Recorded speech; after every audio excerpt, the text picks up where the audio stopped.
do it with intensity or not at all.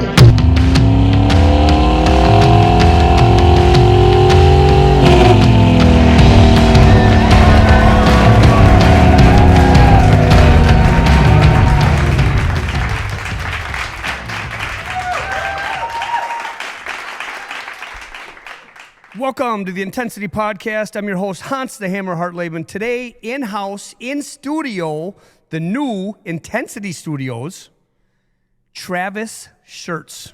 Okay? Travis, I got to pull out a list here. This guy's a true entrepreneur. Super happy to have him. We talk about go-getters on the show. One of the most intense people I know. I know you said you, no, not me. But you got to agree a little bit. I'm intense. Okay. He's playing it down right now. He's just ready to snap, guys. Just hang in there. Entrepreneur spirits, businesses including multi-pizzerias, lots of employees, fitness. Do you still own a bar? Just sold it 2 weeks ago. Just sold it. Okay, he's a shaker and baker. Made a big leap into industrial power cleaning. I'm just adding the word power because of a lot of power washing surfaces and right stuff like that. And now latest and into concrete. They call it flat work, right? Or no? Flat is that work. different? I just heard of flat work. I'm like, somebody had flat work on their truck. Like, what the hell is that? I did flat work in Minnesota too, but I've moved home to do poured walls as well. Okay. All right. Get a little closer here. And then when you get pumped up, don't hit I forgot to hear that. That's what we all do. Don't do that. When you get, just hit your. Ricky Bobby, what I do with my hands. There you go. He's also a loving husband and devoted father of almost 3. You got 1 in the oven. 2 weeks. 2 weeks. Awesome. Happy Father's Day, by the way. Thank you. You too. Thank you. And I'm almost a grandpa. I was soon to be grandpa. I was gonna say I can't wait, man. I can't wait. My notes over here. fill them with candy and send them home, like my parents do. Yeah, I want to give them healthy stuff. Yeah, I want to. yeah. We put the. I want to live it. Yeah, I want to spoil them, but I don't want to. I don't want. You want to be inspired to be in really good shape. Well, you're already in super good shape, so this doesn't work that well. But does anybody want to be inspired and be in really fantastic physical shape? Work next to like a Mexican restaurant or a buffet. Watch the people that come in and out of this place. I know where you're going with this. I'm telling you, this is something. This is not, I mean, there are people waddling in there. Quick Trip's almost that bad now. I suppose. Yeah. Quick Trip, Walmart. But that means it's everywhere, though. Yeah. That means maybe it's not just here. What if we set up shop next to another gas station somewhere and just watched people? Yeah. Is that everywhere? It is. What about Minnesota? He just moved here. He's talking quiet now, so he's got to talk a little louder. But just moved here from Minnesota. And why is that? Beginning of March. Political turmoil. The upbringing that we had when I say we, my brothers and my family, that we had here compared to what I felt my wife and I could give our boys there was not the same, and I liked it and wanted it here. I never knew why you actually moved, by the way. You had so much going on that at the end of the conversation, I'm like, I don't know exactly why you know what I mean? Very interesting. That was 2, and the third reason was I'm a big generational wealth guy, and I felt that generationally I could give my boys a better opportunity moving home than what I could build and give them there. So wow, it's pretty selfless. Well, you're a father of almost 3 now. Yep. You got to start thinking that way, but not everybody does. And I said boys, I shouldn't. We have a daughter coming, so 2 boys and 1 girl. My children, I should say, no longer just boys, children. Yeah. My daughter's having a boy. Super excited about that. I better not say the name they picked out. She'll probably kill me. Oh, yeah, that's It's a cool name. Cool name. Tyson. No. It's close. It's something very similar to that. That's not all I should say about that. You got a name picked out for the girl? Yeah. T-shirts. Really? Yeah. Like what? What is it? I can't say the name. Oh, I don't know. Tucker and Tatum, but And guys, sorry for the coughing. It's pollen season here, to say the least. We were just talking. He didn't have this yellow pollen in Minnesota. It's like chalk, and I'm allergic to it. I have an allergy-induced asthma, as probably you guys know my health stories. I'm breathing very poorly right now, but I went into urgent care, and it's all in my bronchial tubes. So I thought it was in my lungs. No, it's not. Nothing to do with my lungs. Bronchioles. Like bronchitis. Like bronchitis. Yep, and you get to sit right next to me. I'm over it. That was last week. I'm not worried. Okay. He ain't worried about shit. No. I tell you, I know this guy. And if you go wrong with him out on the road while he's driving. Oh, here we go. Yep. He'll pull your ass out of the car just to check you, to check and make sure everything's okay. Yeah. The guy's name was Ted. I had to make sure Ted was okay. Is that his real? Is that yeah, really his real name? Yeah. But Ted was actually kind of tough. Ted was tough. Yeah, I got the short end of the stick with Ted. Only because I couldn't hit an old man, but. But Ted was tough. Ted was tough. I mean, who knew? Who knew? I got to share the story now. Oh, yeah, please. Synopsis. Oh, would you please? Would you please? Yeah. So it was. Oh, my God. I'm sitting It was 2 days after we had our first son, and the Packers were actually playing, and we'd said, hey, let's go run to Target real quick and grab some food, make some food for the game. So we're on our way to Target, and this dude is just riding my ass. And everybody's had kids, everybody hasn't had kids, whatever, but your first child, there's so much emotion that goes into it that so this dude's riding our ass, and in Minnesota there's roundabouts everywhere because they're liberal and that's how they are. But we're driving and we're through our third roundabout, and this guy just will not get off my ass. So I brake check him, and he almost hit our bumper. So we pull into He was that close. Yeah. And in the 10-minute drive to Target, again, 48 hours into first-time parents, of course, now Tucker's crying, and we have to pull over, and Maddie has to breastfeed him.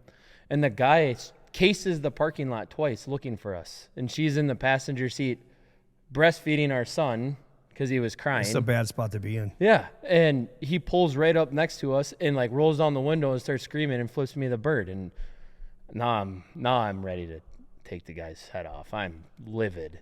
Well, you're protecting your family. I mean, in your defense, though, this is a whole new, it's like fight or flight, protecting. 100%. That's exactly what and it wasn't like we pulled into a spot. You pull into this Target parking lot in the very back, and we turned right and like went way off into no man's land. Like nobody parks there. Yeah. In the winter, they push the snow You weren't piles looking there. for a problem, was what that means. Yes, yeah.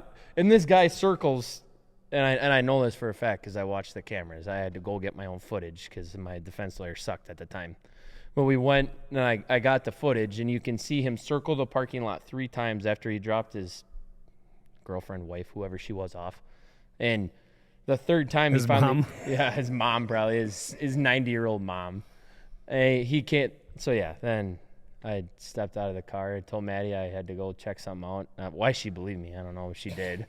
And I walked over. I saw where he parked, and I had, to put it nicely, I had some words with him. And how did it actually go, though? I think I know. I remember. I jumped in the guy's front seat. Yeah, listen to this. There it is. There it is. Who does that? Yeah, there's not one of the guy sitting at Target waiting for her to come back out. Come back out, yeah. And you go in the passenger seat and you just sit down in there. Yeah, and I'm like, what the fuck's your problem, dude? And he did what? He got physical, and then I got physical, and then I realized what was going on finally, and I stepped out, and he kept throwing haymakers, and I stopped. And so here's my take on it. Tell me if I'm wrong. You know, you're heated. This guy's looking for you. You need to. Oh, you want to find me? Here, you looking for me? Yeah. Because I hate when somebody's looking for me. Yeah. You want to play tough guy card? Okay, here I am. What are you going to do about it? And you're a pretty intense, in shape guy. You sit down in the passenger seat. I would say 99 out of 100 times you're going to be like everything's going to be resolved. Mm-hmm. But this is the one time, that it was not resolved. No, and he was punching you. Like, didn't he? Yeah. He immediately started punching you. He immediately tried to start, and then I dodged a lot of them, and then Then it escalated out of the car. Yeah, it escalated out of the car. And you weren't expecting that. In all honesty, you're not expecting that. This guy he's pissed. He might be more mad than you. Yeah, I think he was still mad at the time. Yeah. So once, So basically, it gotten to the point where Target customers started walking over, and they're like, "What's going on?" Because these two guys are duking it out in the parking lot. And there was 3 witnesses that came forward on my behalf saying that they saw me stepping away and him continuing to pursue and try to lay haymakers on me. That's the difference. And That's that a was game changer. Yeah, and the alleged charges were pretty aggressive, and it basically got dropped down to essentially a speeding ticket. But what do they call it? Bad, disorderly conduct. No, it wasn't a disorderly conduct. It was in my statement to the county sheriff, I had admitted to brake checking him, which escalated his that state of mind, which led to the increased escalation between both of us. So I can see that. I had to admit guilt to brake checking, which is essentially a speeding ticket. That was all you got Yeah. out of all that. Yeah. Because it was kind of mutual. The fight, it was a fight then. Yeah. And that was mutual. So they're like, okay, no charges on each. Yeah. You brake checked them. Then that's a dangerous thing on the road. Yep. I would be happy with that. Were you? Yeah, I was happy with it. Yeah. Because you probably got hit with more charges than that initially. Yes. Yeah. I think the worst, it was a gross misdemeanor and then a 3rd degree. I don't remember what the attempted 3rd degree felon, like what they tried to slap me with. Felony. 3rd degree. They said if I didn't plead guilty to the gross misdemeanor and disorderly conduct and whatever the gross misdemeanor was, at the day of the trial, they were going to drop another charge for a 3rd degree felony of something. I don't remember what it was. How do you not buy into that? Those deals. Because when they make sense. You got to take them. Yeah. Right. So that's what they originally said. I said, fine, all right, fine, we'll go to trial. So then in that 90-day period, that's when I gotcha. That's when I got 3 witnesses to come forward. You were doing your homework, your due diligence, collecting your own evidence since your guy wasn't. Correct. Yep. And then they'd given statements to whoever it was that got admitted into court evidence, and then the county prosecutor dropped pretty much everything to what that that's good brake checking was. Here's the thing. Anybody listening though, well, go ahead. I was gonna say not one of my prouder moments, but intense though. But he's honest, so we got a very honest man on the show today too. So just be careful. Not you, them. Be careful. Earbuds. People that have things like this happen and you get a defense attorney, don't put all your eggs in their basket because nobody cares about these charges than you. Yeah. And in all honesty, I represented myself a lot, and I was more successful that way because it was really coming from me. This is the way I see it. You're going through it, so Yeah. I'm going through a sales tax audit right now in the state of Minnesota. And I'm a sales tax audit? Yeah. It's the Minnesota Department of Revenue sales tax audit. And I hired a lawyer and I'm always in trouble, I guess. So that audience, there you go. Yeah. But both the lawyer and my accountant both said straight up in a meeting with the 3 of us after a meeting with the state auditors that 1, we feel this case you're going to win, but 2, you're going to win it because you represent yourself better than what we can represent you. Wow. You know all the details. You know the facts. You've done your homework. We'll coach you through it, but if you don't stand up for yourself like you are, you're going to win it just because you sit down in these meetings and how intense you are and how passionate you are about what you do. They're doing a read on you saying you're better you're better fit to represent yourself. That's you. That's pretty big. Yeah. Because they have big egos. Yeah. And that $500 an hour. Yeah. But usually they try to shut you down. I mean, I've been through this many times as well. Things like this. Part of doing business. Yeah, I mean, really, in your defense, I'm just saying it is. These are you're rolling the dice so much and things are going to happen and come at you. And everyone's looking to take you down. That's how I feel a lot of times. I heard a quote one time, and I believe it to my core. The bigger your problems, the bigger you are. So everything's escalated. It's all relative. So if somebody stubs their toe going outside and then they were stuck in traffic, to them that was a fucked up day. Yep. But they don't have a lot going on. Bingo. It's all relative. Yep. That could have ruined their day, but sometimes you get a tax.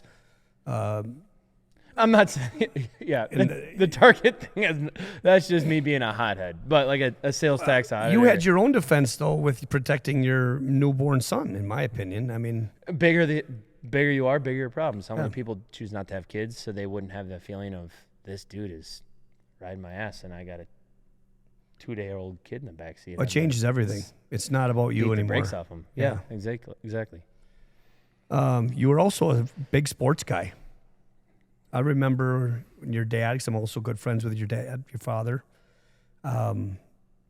You were coming up and you went to Winona. Mankato. God, why do I always Minnesota think State Mankato. No, okay. that's okay. Football guy. Mm-hmm. Tell us a little bit about that. Hoops was always my first love, but I'd say basketball was probably, football was probably, I had more long-term potential in football than hoops. So I went to Mankato on a football scholarship. I don't know if call it a carryover injury from high school, that I hyperextended my knee and did a little bit of damage and didn't really do a lot to get it fixed.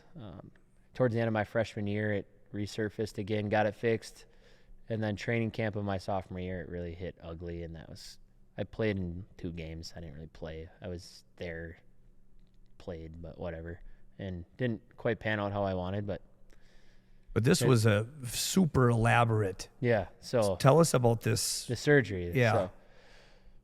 So, I've had 7 knee surgeries on my right knee. I had a meniscectomy, so they just went in and scoped and cleaned my knee.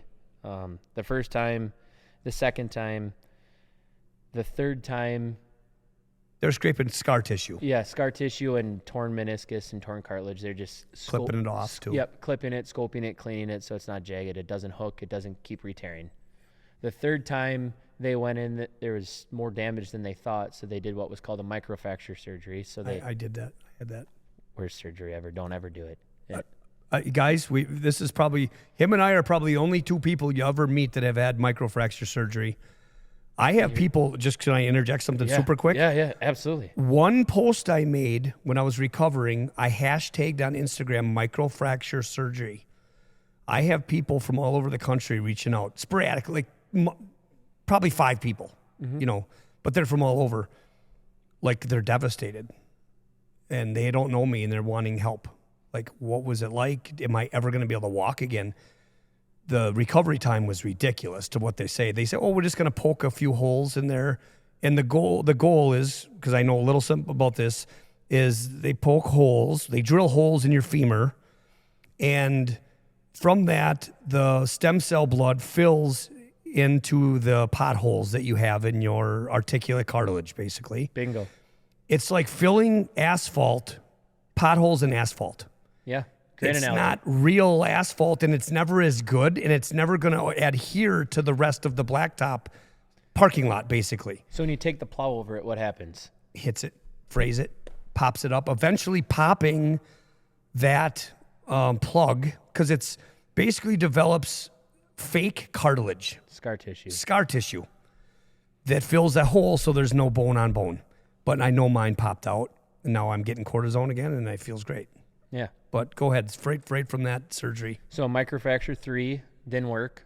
Microfracture again, they felt that I rushed back to play, which what athlete doesn't rush back? If you're competitive and you're a go-getter and you're intense, you 3 months, I can be done in 8 weeks. Well, so 4th microfracture, after, was that December, January, February, March? Yeah, after April, it was not. Like, I should have been damn near 100% for sure at 75. I was maybe at 50.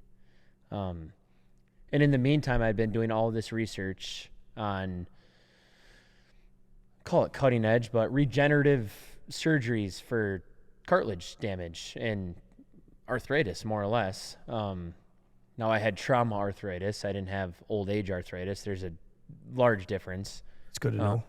But I found a doctor by the name of Brian Cole out of Chicago, and he was on, and is still on, the cutting edge of regenerative cartilage-based surgeries. So just all on my own, I reached out to him, talked to him, set up an appointment, drove all the way to Chicago, downtown Chicago, to meet with this doctor who had never seen me before. cutting to the chase, going through the whole thing, we found out a way to get – I cut a deal with Mankato, essentially. I said, I want this surgery. This is the only way that I'm ever going to be able to get close to competing again. Okay. And they either were going to give me like a medical termination scholarship, so I can't ever play again. I keep my scholarship, but I'm done. Or they were going to pay for this surgery. The surgery was like $1.18 million. They pay for the surgery, and I have to forfeit my scholarship. If I can get back to playing, they would give me my scholarship back. So I said, deal. And I truly felt in my core that it was the only way I was going to be able to ever play again. Yep. So I went down after meeting with Brian Cole. He did it's called an HTO, high tibial osteotomy. They cut my tibia bone, realigned my right leg. They did a meniscus transplant and then an OATS, osteochondral articular transplant. So they took cadaver cartilage, drilled a hole. Like basically it's a microfracture on steroids, but they literally drilled a hole up into my femur, stuck a plug in it, and on the end of the plug was cadaver cartilage that matched my blood type, and they sewed it all around. And then the meniscus transplant matched my body mass, essentially. How's your scars? What There. do you got going on? There, I mean, just this one. Other than that, you can't God, really not see. bad for that. Yeah. So then, Cadaver, you got another Two of guy them. inside you. Two. Yeah, two. Two. Different people. same person. Same person. That's interesting. Kind of a sad story, but Oh, okay. young guy, my age, played baseball in college, got hit by a drunk driver. You got to be kidding me. Yep. No, I never knew that. Yeah. I wrote a letter to his family. I never got anything back, which I wasn't expecting it, but No, it wasn't for that. You just No. wanted to let them know how you felt. yeah. Yep. Dude, that's deep. Yeah. Holy shit. So 6 months into the recovery, I got an infection, and then pretty much everybody and everything pulled the plug on it. They're like, no, you're not having a $1.18 million surgery after an infection and risking anything else with it. So that was, and everything's great. I mean, that was 12 years. I just filled out a survey about my progress because it was so cutting edge. at Wait, the so time. what, you lost me at the end there. So what happened? You got an infection and then they wouldn't pay for the surgery? No, they did. Okay. But Mankato then you didn't did. get your scholarship back. Correct, because I never got. They didn't even give me the chance to go back to play. After I got it, yeah. after the infection. Yeah, okay. And that was 12 years ago. I was 20. Where are you at right now with that capability? If this one's 100%, where's that? Where's your right knee? I could go play hoops or go like Cut. You could cut, jump. be super competitive, athletically competitive, but I'd be hurting for a couple of days. But Sore where? Like what part of the knee? Like just deep inside? everywhere. Everywhere. Everywhere, yeah. Probably too. I mean, I'm not in that type of shape either, so everything would be sore on top of Yeah, my just knee because would you're be not using those muscles. fast twitch stuff. Yeah, fast twitch, very minimal. Mm-hmm. But I mean, going into the surgery, I was on a scale of 1 to 10. My pain was probably at a 6 every day, and now it's 0. That's all that matters. Yeah, 100%. So wouldn't you be able to chalk do it up to a concrete. huge success. This whole surgery was in ESPN on ESPN or something. Yeah, it was an article on ESPN the magazine. Okay. They were doing the body issue. So every year they come out with ESPN the magazine. At the time when magazines were Yeah. big, they came out with an annual the body issue, and then I got an article in there for that. It's pretty amazing stuff. Obviously, the guy is a driven human being. Since we're talking about being driven, I would like to talk about driving. Oh man. Compare Minnesota, drive. Where did you live last in Minnesota? Elk River, so that was in the northwest suburb of Minneapolis. So it was Okay. 40 minutes from Minneapolis. Compare the driving from there to here. Road rage way more there than here. But people drive faster. Like was- you're going 80 everywhere. Like you're 4-lane west, 4-lane east, 4-lane north. They got 4-lane somewhere to south. be. Yeah. Here it's like I'm like, where are we I Nowhere thought to go? I figured you were going to say that. That's been a hard Passive people. Yes, I'm not Which gonna one's lie. worse? That's been a hard adjustment. I like 80 and I like fast 80. because everybody's on the same page. I got things to do. We all I got things to respect do. people's time and we Yes. got to go. Here, this is no bullshit. I kept track of the last 10 times that I was, okay, so we're picture yourself at a stoplight. There's one person in front of you. Okay, you're not the first person. There's somebody. When that light turns green, how many of them here don't go? 4 out of the last 10. Now, to me, that's a lot. They didn't go until somebody beeped the horn. Their head was down. And I say this, if you're the first motherfucker at that light, you have a responsibility to all those people behind you. Yes, I agree. And they pay attention. Pay attention to what you're doing. If I'm in a really good mood, I'll go beep beep beep beep beep beep beep beep beep beep beep beep beep. You like, but make it abnormally like beep beep 9, like nice. Yeah. I'll try to jumble up and basically almost hit them, just to like, whoa. Yeah. So I don't have to honk the horn. What do you do? Have you not run into that yet? I have. I'm a horn honker, especially like if I'm how busy. though? How? Yeah. Yeah. Okay. Yeah. And then I pull a lot of trailers and Yeah. equipment, so I do have respect for, not because I'm in construction but I have a respect for like big semis and stuff. Yeah, of course. That's or big trucks that are pulling a heavy load. But like, I have no bigger pet peeve than sitting at an intersection behind a Subaru that's not paying attention, and they're dicking what are you around. doing this to everybody Yeah, for? You're yes. affecting everybody else, and that's not kind. No, and those are the people that say "be kind" on their bumper stickers. Say nice. You're not nice. You're an That's asshole. evil. Yeah, you're an asshole. You're disrespectful, selfish. You care more about your time than you do the other 15 people. You didn't behind even you. think about like that Facebook post or whatever was so important to let all these people behind you down. Yeah.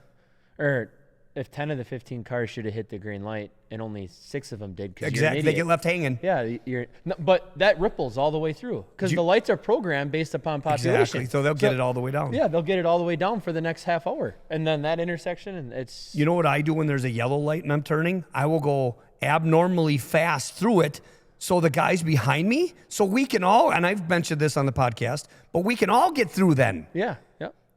Bill Burr said this, and I agreed with him 100%. I watched something. I don't know where he said it. He was in a car. If people acted like team players out on the road, life would be fantastic. Agreed. I agree 100%. Teamwork makes the dream work. To drive civilly anywhere, everybody has to be on the same page. That's teamwork. Yeah. That's how any business works. Any organization, any relationship, any structure works with everybody's on the same page. When there's no communication and people aren't on the same page, Breakdown. it's a shit show. Yep. You talk about driving with trailers.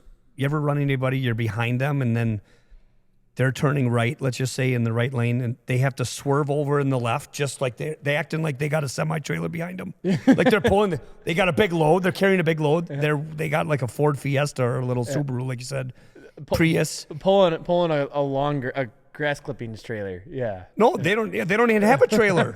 They don't have shit. They swerve over in the left lane.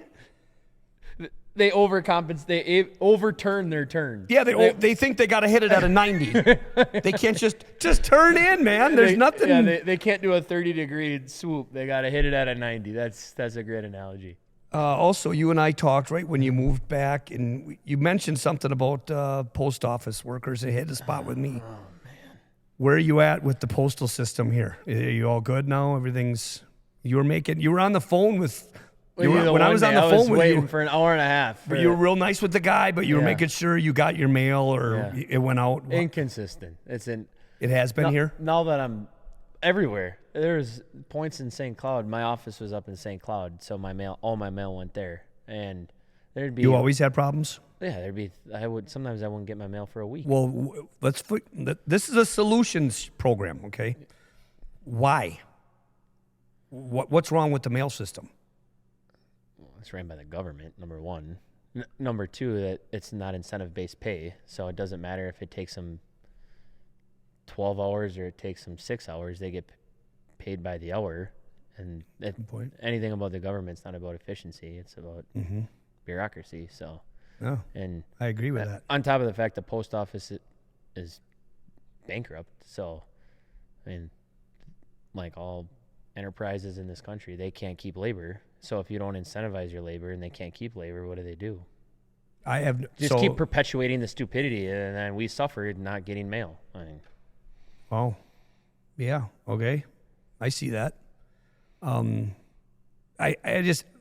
lived in the same house for 17 years. I had an old guy for I knew my guy. That was my guy. He was my mailman. It was weird if somebody else showed up. You see what I'm saying? yeah. In 17 years, I honest to God truth don't think I ever got anybody else's mail. And I never had a problem with other people getting my mail. Okay? 17 years. I get my dad and Ashley's mail every day. You do what? Oh, you do? Really? They haven't set up their forwarding address yet, so Okay. That's a joke. But Oh, we got buttons for that. See, now what's on this so small? There we go. We got buttons for that. I Dad, gotta if you're be listening, quicker. that's for you. But no, something's changed. It- 17 years, I had a guy. He walked 2 miles an hour, and he was on time every fucking day. 2:00, I got my mail. I could just walk outside, get it. I think he would hand it to me. Now, I'm scared. So I'm scared to any important check. This is what just happened last week. Mark, I swear to God, I have witnesses. I sent out, I own a commercial building, and I sent out the payment for the commercial building. You must be rich. Yeah, because I got to make payments, right? Nice. Wow, that was him. That was quick. The manager from the Mexican restaurant down here, I don't know if you've been to Tulum. No, but I heard great things. Yeah. Manager walks in here and goes, hey, I think this is for you or from you. How did he get my check to Laura, for Laura? So the mailman is like pick at the box, right? Because it's a commercial box. So it's got 6x3. Yeah. It's got 18 slots Yeah, there. it's Yep. 18. He picks out one outgoing and he goes, throw it in that one. Like just, you, So 1, 2, 3, all the way to 18, and here says 6, and he throws it in 12. And that's my outgoing mail. And you just gave it to somebody else in Yeah. our block? yep. The week before that, I shit you not, I like to help the mail people. Like, we get a lot of packages at my house, okay? So if I can go out there and save them, from walking all the way up, you know what I mean? The guy backs up. Just picture this. He pulls up the van. It was a different guy all of a sudden. I don't know who this guy is. Was it a little mail van? No, it was actually his van. Oh. It was not the regular mail van, but it was a mail guy. He had a bumper sticker or something, mail. And so I go up. I'm going to try to get the package from this guy. But he's got headphones on, right? They all got headphones on. You got to have motivation to do this. Yeah. My 17 Pods. years, my guy. Yeah, he's got the pods in. So, he's bent over. Now, picture this, though. He's bent over in the van, like the sliding door of the van, bent over, chucking through fucking boxes. So I go up next to him, but he's bent over and I'm right behind him. I've seen it. Okay, so I feel weird. So then because I know what's going to happen. He's going to spring up and go, ugh! Yeah. And then I feel weird because I'm standing next to this guy bent over. Yeah. So I have to put my hands in my pockets, turn around. I put my back to him and I'm looking up in the fucking air for birds. Okay? I'm waiting for him. Okay? Can you imagine if somebody was videotaping that? Follow me around. You wouldn't believe this shit. It's taken this guy forever. And I'm literally whistling Dixie, trying to make some noise, but not startle him. Yep. And then I'm even I'm going to go back in the house. This is ridiculous. The guy's still doing this. That should have taken 1 second. Yeah. I step way back, way back, and I start just looking at him. I'm actually wondering what he's doing. He's looking for a bomb in his van. It was weird. He was, sloppy. Yeah. Okay. Isn't everything the government It's does though sloppy. Everything. Sloppy. DMV, it's public education, everything is sloppy. It's getting bad though. Yeah, okay, everything. we're getting worse. He turns out, and he goes, exactly. Oh. Sorry, man. Sorry, I go, man. sorry, man. I'm just trying to help you. I go, I'm just trying to cut your job down a little bit, couple steps. I go, couple steps. Oh yeah, and he's going, man. Yeah, man, no problem. He gets it, he hands me this, gets in his car. I'm looking at the box. Wrong. He's running out to the car, get back in the car, Don't the driver's seat. He's pulling away faster than shit. I go, whoa, whoa, whoa, whoa, hey, hey, hey. I go, this is not my mail. This isn't my name. Oh, man. Throws it in park, right? Now you're Gotta get back out. inconveniencing him. Yep. He's mad. He's mad. He goes in the back. I go, this is 910. Oh, I knew it. I had it right, he goes. I had it right in the first place. I knew that this was. So he went on to explain to me how he had it right. But I didn't get the right mail. So how did he have it right? And I go, yeah, man. Yeah. I'm just going right on. You had it. Yeah, you had it. You had it. You're I mean, you got to watch. You got to kiss their ass to some extent. We talked about that. Otherwise, fuck this guy. We're not giving him his mail. Exactly. There's and then no try check. to prove it. They already quit. Yeah, they already quit. They There's no ditched checks your and mail. They're balances. gone. So you got to, but it's fucking A. It's My awful. God. It's awful. Isn't that the same thing with employees, though? How so? Well, if you held that mail carrier to a standard, like, excuse my French, but what the fuck you doing, bro? He can quit. Like, yeah, but then where is he going to go? He's going to go get a job somewhere else, just Where? like an employee would. Where are they going then? I don't know. So that's a I decent, don't isn't have it? that answer. If you got to tiptoe around every employee or post worker, you got the employees and then you got post workers. You got to be nice to two of them. Both of them. Servers, too. Servers, okay, they jump around to restaurants. But I got that one. Yep. They jump if they get heated. They just go. You were in that business, long time. Tell us about how that goes. How are employees in the pizzeria business, or something like? Give us what's the state of the employee at this point? I have 3 thoughts, generalized thoughts on that, and at one point I had 46 employees. So, and I dealt with 12 to 15 of them on a more than a weekly basis. So every couple of days. Okay. Everybody wants to feel like they're a part of something. So it's not even necessarily holding somebody to a standard. Like they want to feel like they are proud of what they do. What they could be doing is completely pointless. But if they feel proud about it, it's easier to hold them to a standard. I listened to it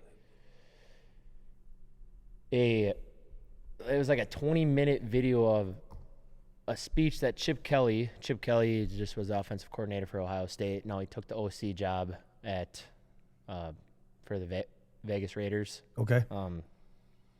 Won all those national championships with Oregon. Chip Kelly said 2 years ago in a speech at a football clinic that we now live in the TikTok generation. People learn in bursts. They learn in 30-second bursts. So if you can't teach somebody something, and he's talking in football terms now, but if in your install you can't teach something in 13 to 15 minutes so they understand it front to back, full circle, you have to eliminate it. Like they're not going to learn. Like 30-second bursts. I didn't hear him say that. I don't know where did you see that? TikTok. I don't have a TikTok actually.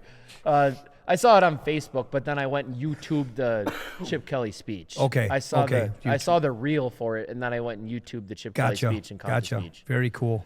Well, because you live your life like this, you're interested in educating yourself at all times. Yeah, that's 100%. one thing. I mean, I don't know, TikTok scroll just for dumb dopamine. No, ever. Well, a little. Yeah, you got to do a little bit, right? Funny stuff, but I scroll looking for stuff to educate myself and better myself, not to. It shows. I mean, it's a mathematical equation. Yep. The people that are scrolling, the 99% maybe that are doing that just for laughs, that's hours every day added up. Yeah. How could you expect success?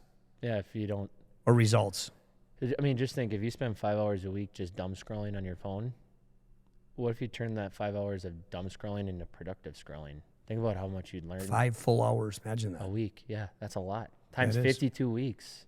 That's because there'd be a lot of people that might say an hour, that's no big deal per day for Monday through Friday. That's not a lot. No. But it could, it's all relative. It's all subjective maybe. Yes. Yeah, your perception on it. Like, do you value your time Or do you value, like, what do you value? I value my time in life. So if I'm going to scroll, I want to scroll something that is adding value to my life because I value my time. Otherwise, I mean, we only have so much of it. Yeah. They're not making any more of it. No. The third thing I know about employees is that what are the first two again?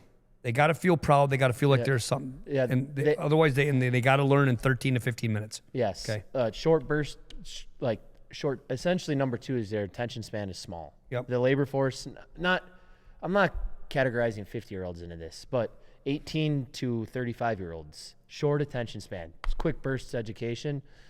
The third thing, I don't know how you would categorize it, and it's not necessarily, that boss is a dickhead, I'm going to go work somewhere else. But there is so much opportunity out there. I mean, and Andy Frisilla talks about this so much too. Like, if you truly want to learn something or educate yourself, the power we have with the internet is infinite. And the school systems do such a dog shit job of actually teaching kids right now that I think, and kids don't start working at 13, 12, 13, 14 years old. They don't start working sometimes not even until after college. So how could somebody who's never had real life practical experience, they hit the workforce for the first time at 19 or 20 years old, how could they really ever know what they want? So these people enter the workforce, and after you spend 6 weeks to train them in, 6 weeks later, you're like, I don't really like this. Well, the employer takes it in the backside on it, but the system's broke is what I'm saying. Because how would you expect them to know that when they sit there and sit in front of a tablet in class all day, that's not practical experience. They don't know what they like. I thought it was always bad, though, because it was always like go to a 4-year college and just pick something. Yeah. I don't like that either. I don't like it I don't think either. it was ever good. No, I don't either. I started my senior year, I was going to go for engineering. My senior year of high school, I was going to go for engineering. And then I was going to go for something in business, and then that changed to finance and accounting by the end of it. So that's what you graduated with? Corporate finance, it was. That's your degree, is in corporate finance? Yeah. 2/3 finance, know that either. 1/3 accounting. Told you, motherfucker's smart. Hey, we ain't got no dummies on the Intensity podcast. They're saying right now the host is a dumbass. No. I hear it. Yeah, it's getting good. We're gonna have to keep you around. I got to know what these buttons He does it do. faster than I do. Oh, that's great. I appreciate the insight on that. Wait, what was number 3? I said I don't know the category for it, but kids don't know what they like. Oh. So put it education, but that's a problem in the labor force. I mean, Lack of practical experience, that ties into social skills. A kid takes a job, he has got 0 social skills, and that's not his strong suit either. So he's like, this job sucks. Where do the parents come in this, though? I have to say, I agree with you, and education right now is poor. On all levels. Numbers don't lie. Yeah. Reading levels down to nothing. And stay-at-home parenting is at an all-time high. Well, because they're trying to fix it. Yeah. They're not putting their kids' life in these people's hands. Yeah. But the parenting is also bad. And I know that I'm probably not going to be real popular for saying this, but kids aren't born out of the womb entitled little assholes. No, They're not entitled when you're born. It's not a genetic. Just like kids aren't born seeing color. I mean, they see colors. People. But they see people. They don't see race. They don't see anything behind it. There's no thought behind it other than it's a person. They're not born entitled. They're not born motivated or lazy. Those are values instilled by your parents. So I agree 1,000%. So I really have to chalk it up to when we talk about and we make fun of Gen Zers, we all are. It seems like I blame the parents 100%. I have no other choice than blame the parents because that you're spending the most time with that child. Yeah. Yes and no. I mean, the thing that your third grader goes, I'm just throwing it. Your third grader goes to school 7 hours a day and you get 3 hours a day with your kid. But in theory, yes, you're right. The 3 hours you spend with your child should be more impactful than the 7 hours that your child spends with the school. So, and those 3 hours should be more impactful and should be more meaningful, but when they spend an hour and a half of those 3 in front of a screen and you sit there and spend an hour scrolling, I mean, Well, that's something else. engage right your there. child. Oh, Engage your man. child. Go out and play baseball with them, or go for walks, or I was at a catch-22 with one situation because I can't just leave stuff alone. I can't. I'm just that person. I can't. Lady was at the park. I saw this all the time. Used to live right across from a park. It was like hell. I had to have to keep my blinds closed so I didn't see it. see the dog shit parenting. Is that what you're saying? Yeah, 'Cause, go. What? Okay, everybody, listen up. We've all done this. We go and hit the playground. If you're lucky enough to have parents, and your parents took you there and they brought you up there, you hit the playground hard, and you know what you say? You get to the top. You know what you say? Mom, watch. Mom, watch. Tucker all the time. And what you do? They slide down. Right? Big deal, right? Yep. To them, that's the fucking world. Yeah. Okay, watch this. Watch. And I see this kid, Mom, watch. I didn't hear him. I know what he's saying. Yep. He's saying, watch me for one goddamn second. Yep. And she wouldn't get off her phone. I said, get off your fucking phone. They were out of there in like 5 minutes. So I sort of felt bad because I cut the kid short. You felt bad for the kid, but I felt bad because they left then. They left, but the 'Cause mom's she didn't a know where it degenerate. came from. She's a degenerate. But here's another and thing. She couldn't handle confrontation, and she couldn't even handle the fact that she'd be like, "Oh yeah, that guy's probably right." But at least she took her kid to the park. So then I start thinking, she took him there at least. But I'd rather you not take him there. Yeah, then. then don't take them there if you're just gonna sit on. It's the standard thing. Like, that's good enough? That's what. Yeah, it's good. Yeah, That mentality. I hate that mentality. I hate it too. That mediocre mentality. I I hate it to my core. That's not. Tillman Fertitta wrote a book. Sam Polito gave it to me. It's called "Shut Up and Listen." Tillman Fertitta owns the Houston Rockets. Landry Steakhouse. What is it? Fertitta Holdings or whatever it is. The Golden Nugget in Vegas. He's the largest private restaurateur in the United States. Bubba Gum Shrimp Factory, Landry Steakhouse, Rainforest Cafe. He owns all those privately, not public money, private. Always. Okay. Good to know. He bought Big the difference. Rockets. Oh yeah. And in his book, he talks about to go from good to great, you need to focus on the 10%. Those things the small details that nobody else pays attention to, but you as an owner that make a difference. If somebody walks into their restaurant and they want some over easy eggs, but you stop serving breakfast at 10 and it's 11:15, who gives a shit? Shut up and listen. Listen to your customer. They want some eggs. It's not a big deal. No, you have to draw the line with things. Yeah, of course. But is it that much of an inconvenience an hour later to throw some over easy eggs on? No. So, but those are like the 10% details he talks about. And I feel like that is a problem we have in society where we're just like, oh, that's good enough. Oh, that's good. No, that's not That's good where it's enough. headed. That's where it's headed, yeah. Or it is. Or it's here. So I didn't mean to interrupt you about No, you didn't. the mom and kid thing. But No, that was over. You nailed it. That how was I- what it is. Good enough because she brought him to the park, but Yeah. it just, I couldn't handle it. It was me being selfish, I guess, because that kid wouldn't go down the fucking slide. He was standing on top, waiting, and he's yelling to her to watch for 1 second. Because if you'd ask he doesn't want to just play by himself. No. It's the reward was having his mom watch him do that. Yep. Because maybe he goes to school or he's an introvert a little bit and he doesn't get the attention. He doesn't really stand good out. He's point. not the cream of the crop, whatever. But his self-esteem is boosted because mom still watches him. But when mom's face is buried in a fucking phone because she can't pay attention to her kid longer than 13 seconds, again, 13 to 15 minute TikTok generation. We can't focus on anything. We can't learn but learn in bursts. I mean, Yeah. it's sad. Very, very good point. Tell me about your power washing, power cleaning, and how are you juggling these two big businesses? So between concrete and washing. Yeah. Great question. So I started. Shoes untied. Oh, shut her down. Oh, I just guessed that yeah, one. no, it was good. It's gonna keep going. No, it's a. It stops. So I started my wash business 7 years ago, and I kind of started doing it on the side because it was around the time that COVID hit, and I needed extra money to keep things going because in Minnesota, the COVID shutdowns were tenfold what they were here in Wisconsin. Oh, you know that. And my three main businesses at the time were both pizza shops and a fire fitness, and we went from prosperous and profitable to nothing. And all the stimulus money that we were getting all went to the employees. It was passed through, so I didn't. You talking about PPP? Yeah, the PPP funds, and that was.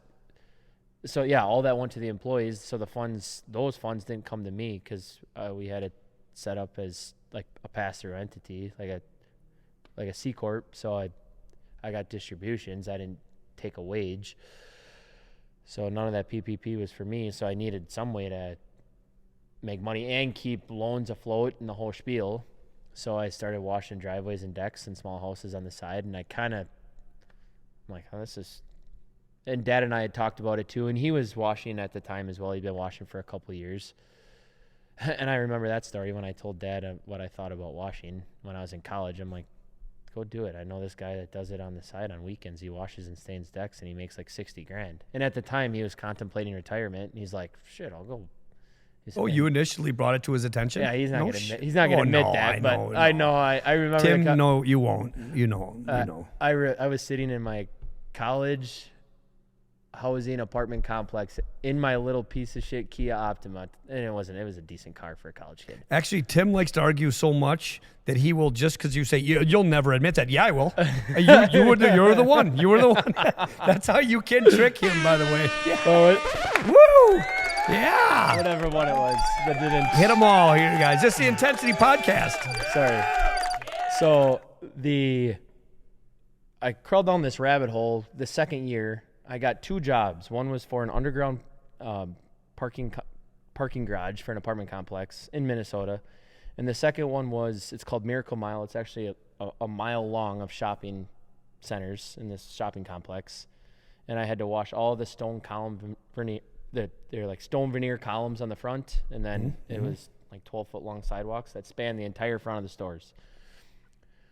And I had a decent washer at the time, but I mean, you did this while these shops are open too, or at night? Okay. At night. Oh, and okay. The parking garage was at night. But at the time, I pushed this little power washer. This little surface scrubber. I pushed and did the whole thing. It took me each one. It took me 18 hours. Oh shit! I'm like, each one. So 18 for that one and 18 for this one. I'm like, there's got to be a better way to do this. So then I kind of started playing on YouTube and experimenting with some ideas, and then I crawled down this parking garage rabbit hole, and I ended up. It's a whole another world. Yeah. Now it became an industrial and commercial cleaning contractor specializing in parking ramps and parking garages. And that's been very good to you. Yeah, very good. I mean, talk about turning a negative into a positive. At one point, it's like, I don't know how I'm going to recover from COVID. None of 2 years out of it, none of the businesses were even at 60% of what they were. So, but that just kept, I just kept doubling down, and it just kept growing so fast and getting so that's big. A great feeling. Huh? Yeah, yeah. So that kind of And that, tell me if I'm wrong too, though, but at that point in that time, you trust your own feet, so to speak. Yeah. Do you see what I'm saying? You trust your body. Yep. That's a physical thing that you could kick ass on. Yes. And control your own destiny. Yep. Versus shutdowns and employees and, Yep. masks. You could go kick ass. Yep. Physically. And I had built the business where if I ever lost all my employees, I could still go do it. Where, obviously if the government, nobody's ever using a diesel piece of equipment or nobody's ever entering a parking ramp again, well. That's where Minnesota was headed with emissions and stuff, you mean? I'm saying if they got to that point. Okay, but that's what they probably wanted to do in Minnesota. By 2034, they talked about they're on California's bandwagon of zero carbon emissions or whatever. Yeah, I wouldn't want a business in Minnesota. No. It's really hard even. That. No way. So here's an example. My franchise attorney told me Minnesota, so you have to register in every state that is a registry state. Okay, there's not that many of them, but Minnesota's one, I bet. Minnesota's one. Yep. which means in order to even talk about franchising to anybody in the state of Minnesota, you have to register your franchise disclosure document. They're a review state. Wisconsin isn't. Wisconsin, you just register it, put it on the website, pay. That's it. Nobody looks at it. Okay? Until it comes up and, there's some type of claim. Minnesota reviews it. And this is just the red tape, okay? We're talking about big government. A lot of people don't know Democrat versus Republican. What Democratic states, a lot of red tape, create different steps for no reason. Yeah. So i.e. the red tape. Yep, i.e. the red tape. My attorney said they will find 3 things that make you redo. They will make you revise this. No matter what you give them, how perfect your FDD is, you will have to revise it 3 times. FDD, franchise disclosure document. Nice. So they know this, so they set booby traps in the documents for them to find like easy mistakes. Yep. And the franchise and their state people are like, oh, we got one. You got to redo this. You got to redo that. Justifies their job. Yeah. It justifies their job. Yeah. 3 things no matter what. So they make it easy ones right off the bat, and they're done. And you move it through faster, and then you get to register. Yep. Because if they don't find anything, they send it to a different desk, and that could you get to the bottom of the stack. It could be 7 documents, 7 people later they finally get to yours. So they said you don't want to make it perfect. No. You have to, in order to get through the system efficiently, you have to. I mean, isn't that insane? It's insane. It is absolutely it. It does. I mean, how? Tell me what world that makes sense. Bureaucratic paradigm. That's what it is. Bureaucratic paradigm. The more government they create, you should go tell the protesters out in, well, now they're gone, but in L.A., New York. They were at Stevens Point, too. Did you see them? They're heading to Minneapolis. Oh, they're going to. They're always in Minneapolis. But here's the thing: I see people have conversations with these people and ask them what they got nothing to do with that. No, it's almost like they're paid. To be there, right? I feel 1,000%. I mean, they have no educated opinion on it. No, they're just there for the party. To write on a cardboard box. Yeah, I mean, they're dropping pallets of bricks off in L.A. I mean, funny. Yeah, nothing to see. Nothing to see. A lot of that's paid. Yeah. If you had to, you're an up and coming star here in the entrepreneurial world. I mean, you're not at your peak. You haven't even started. 32. So I'm 32 young. years old, 32 years young. What advice do you have for somebody coming up that's under 30 that maybe following your steps of concrete and phenomenal? So I'm going to answer that question, but you asked how I juggled it. I didn't answer that question. Thank you. So when I decided to fully move home, I had to liquidate all of our businesses there because going through the grind of being self-employed and knowing what I knew there was no possible way that which I'm going to take a full circle to answer your question. Yeah, please do. But there's no way that I could be 4 to 5 hours away from brick and mortar businesses and be able to run them to be great, let alone just run them so they can operate to cash flow. So I had to liquidate and sell them. But the one caveat was what am I going to do with this wash company? I kept doubling down. I have tons of equipment. Because you didn't intend for this thing to be what it was, right? More kind of, yeah. I kept buying, But you can't ignore it. Yeah, because at one point my biggest washer is over $100,000, and we were doing 28 parking ramps a year. That's over 6 million square feet of concrete we cleaned. So tried to sell it. I got kind of close with 2 of them, but I didn't really.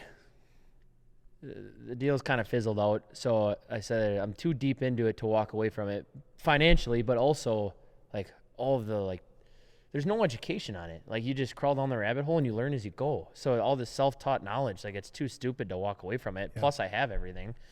So you say you learned it all. Why throw it away? Correct. Yeah. Yeah. Yep. Get that for sure. So I scaled it way back starting last year, and I took it from 28 to 14. And this year I took it from. What do you mean 28 to 14 accounts? Yes. 28 parking ramps to 14. And then this year I took it from 14 to 8.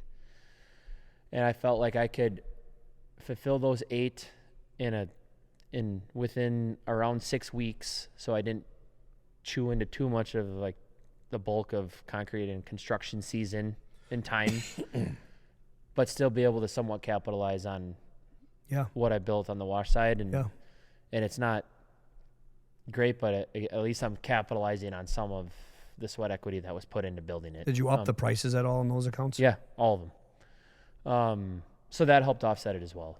Kind of like the theory where your 10% of your customers pay you the most. So if you trim the fat off the top and then up the prices on your good customers, that'll make up the and over-service those people. Yeah, and it'll more than make up the difference in the bottom line. And you're not ripping them off. You're giving them more service, and they want to stay with you. They're happy. They're happy, yeah. So you give them more attention, they'll pay you more for the attention, and they already are your best customers. So,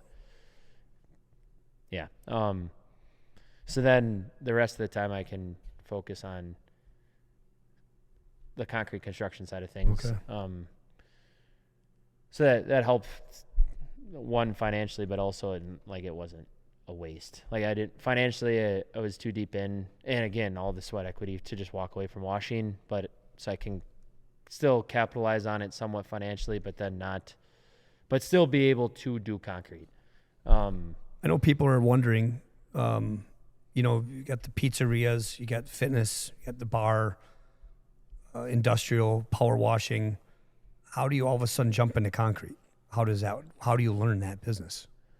That's a 2-part question. So concrete, my parents got divorced. My mom married one of the owners of Denfeld Concrete Construction. So my stepdad is the owner. So growing up on mom's side, a lot of our table talk conversations were about that. About concrete, about work jobs and everything. Yeah, yep. And I've always had like this fascination for hardscapes. Like I love hardscapes. Oh, me too. I think it's gorgeous. I'd rather have a backyard full of hardscapes than a bunch of grass and plants. Zero flowers. Yeah, and zero flowers. Yeah, zero flowers. Yeah, I love retaining walls and rock beds and no flowers and no bugs. Water features though too. Yeah, that's hardscapes. Oh, that's okay. hardscapes. A lot of like true hardscapes are made from water, like flowing. Okay. Think about granite. Yeah, retaining walls. Oof. Yeah. Get a guy excited. Yeah, I love it. I built a 300-foot long retaining wall at my house before we moved here. I sent you those pictures. Yeah, that's beautiful. That's right. So it's nice being on a not dynamic. What am I trying to say? Different planes where you're building. Oh, grades. Yeah, grades. If you have a bunch of grades and topography on your lot, you can carve into it with. A guy like you could see vision. You see a vision. My foreman, so then when I started a wash company, he turned into my foreman. And then when we got into more concrete there, he was my foreman. He was like my PIC. He was my partner in crime. Like we did everything together. And he was 38 at the time, and I was 25.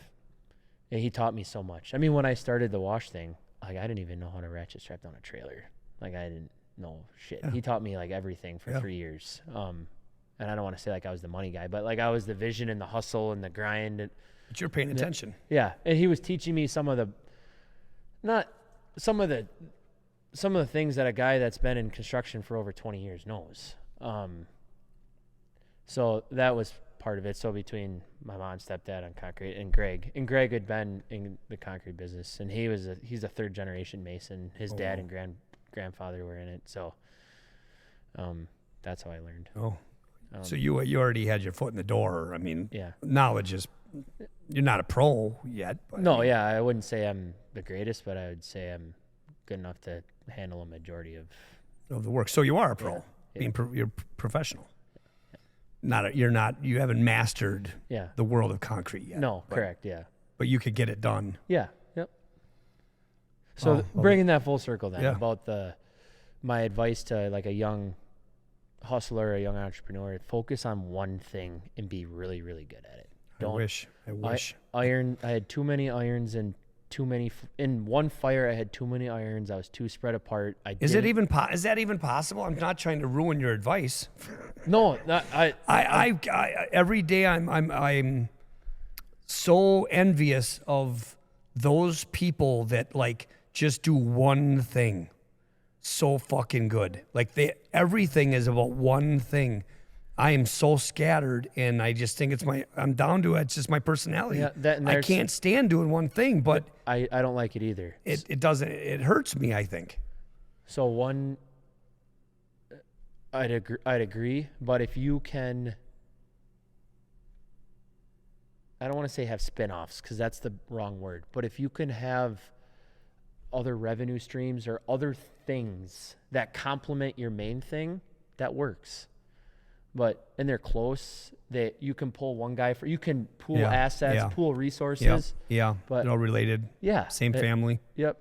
Oh, that's good advice. It is good advice. And master it. Yeah. I say on this show sometimes, master your job. Everybody wants somebody else's position, like say a corporate scale. Yeah. I don't care if your job is to clean toilets. Do it the fucking greatest. Learn the business, and you'll move. Mm-hmm. Nobody wants to take the time. They just want to jump. Yep. Master it first before you start talking about and trying to do other people's job. The TikTok generation, they can't focus on one thing. No, that's true. And I'm guilty of that too. I will say, like I'm like, what now? What now? I always need a challenge. I always need something. You're a hustler. Yeah, you move. You're an energetic person. Yeah. And it's not because I have high aspirations too. So it's not like it goes back to valuing time. Like I feel like I don't want to say mastered, but I don't want to feel like I'm above this because I always believe that I'm never going to ask somebody to do something that I don't want to do myself. I never will. I don't see you doing that. But if I feel like, okay, here's where I'm at with it, my time is worth more than this. So where can I plug something in here so I can go do something that's more valuable to maximize my time for the big picture and the end result? That's where my head always snaps to. So that's why I don't want to say impatient, but I kind of get like a squirrel chasing a nut at times, which shiny object syndrome. But you really have the best of more than both worlds. But you say you have this industrial blue collar talent that you do have, and then pair that with corporate finance. Where do you get that? It's. I mean, those are some good traits. I can lay a block and I can look at a profile. How many people can do that? Not a lot of guys out there. So that's great. I think that was a great podcast. I think that was definitely one of our best. I appreciate you coming on. That was so much fun. Awesome. Yeah, you did have fun? Oh, yeah. Okay. Huge blast. Let us know what you think. What did you think of Travis? Great guy. That was really, really fucking good insight, man. Thank you. I love it. I appreciate it. I hope you guys did too. Subscribe, share the show, write a review, but rate the show. HansHartleben.com for a little bit more about us, and we will see you. But before that, do it with intensity or not at all.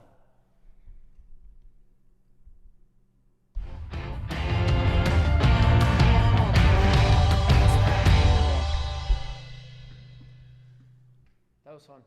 Did I talk too much?